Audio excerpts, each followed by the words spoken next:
thank you about the bit about the Lewis chess set. That's going to come in handy in the next video, really. Okay, it's another question. The bit about Edward II and the red hot poker, that's not... It is true. Oh. Ow.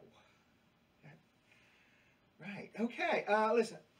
Okay, I've got to go. I think I hear something in my studio right now. Yes, it's my dining room, but it's a studio right now. Thank you.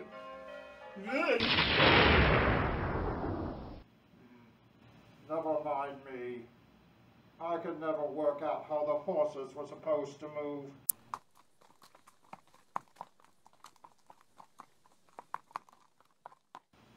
Checkmate, I believe.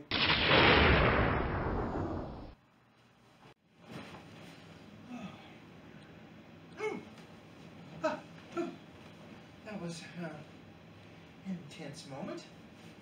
Okay, now, where were we? Oh, yes! We were going to talk about chess. The 1958 film, The Seventh Seal, tells the story of a crusading knight who, on his way home, encounters the Grim Reaper. And he challenges him to a game of chess. Now, I don't have to tell you how that worked out.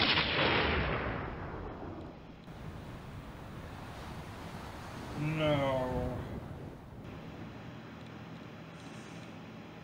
Okay! The game of chess, as we know it, began in the 6th century A.D. Pieces have been found in India.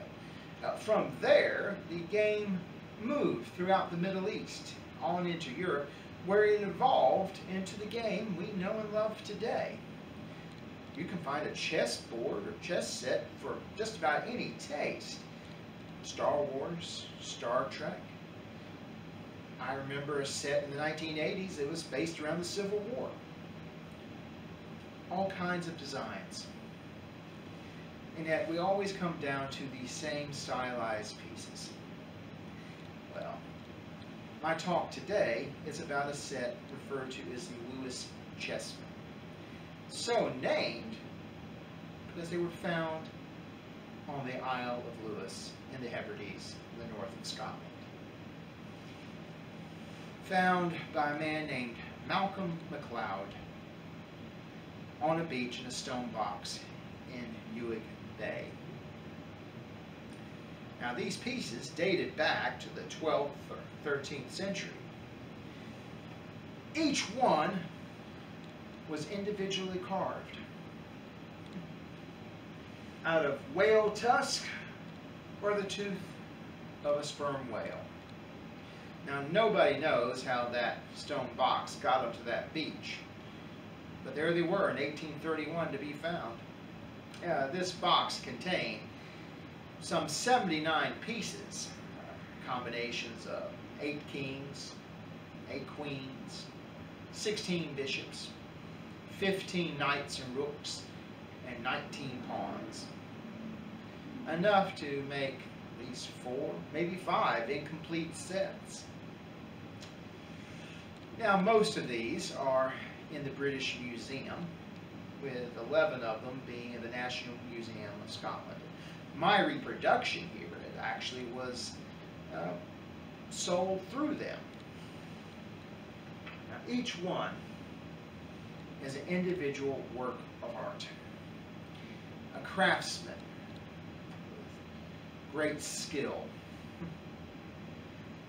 His king looks magisterial. The queen looks worried, or maybe just bored. The bishop about to bless his flock. The knight about to charge into battle. And the rook trying to enter a berserker rage by biting his shield in the true Viking fashion. These pieces were carved, as far as we can tell, in Norway, possibly Trondheim, but there is some case for them being sculpted elsewhere. Whatever the case, they were there in that box, waiting to be found.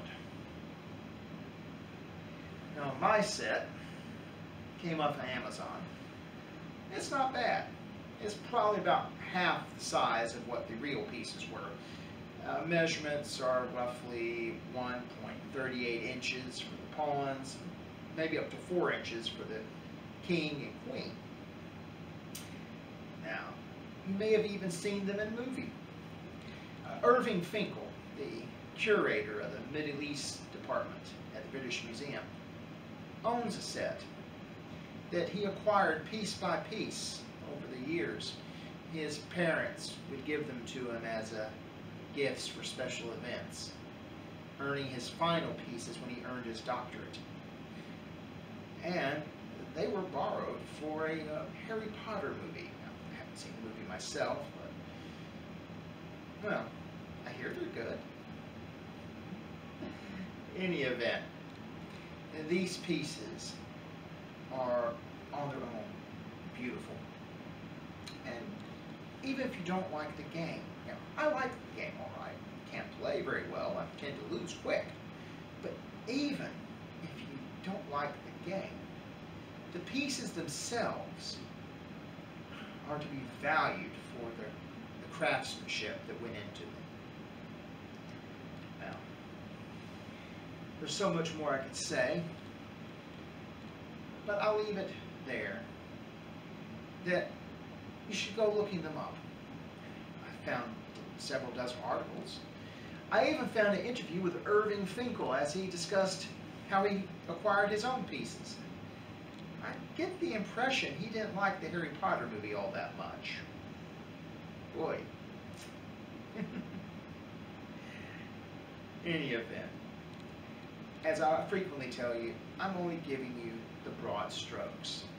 Go fill in the rest of the painting. So I encourage you to keep learning, always. Now, if you're watching this on my channel, if you liked it, hit the like button. Subscribe, hit the bell notification so you know when something new is coming. I've got one I'll be shooting Friday on the Merchant of Venice. So I hope you come back for that. Now, if you're watching this on the Renaissance Fairs channel, do the same. Hit the subscribe button. Hit the bell notification.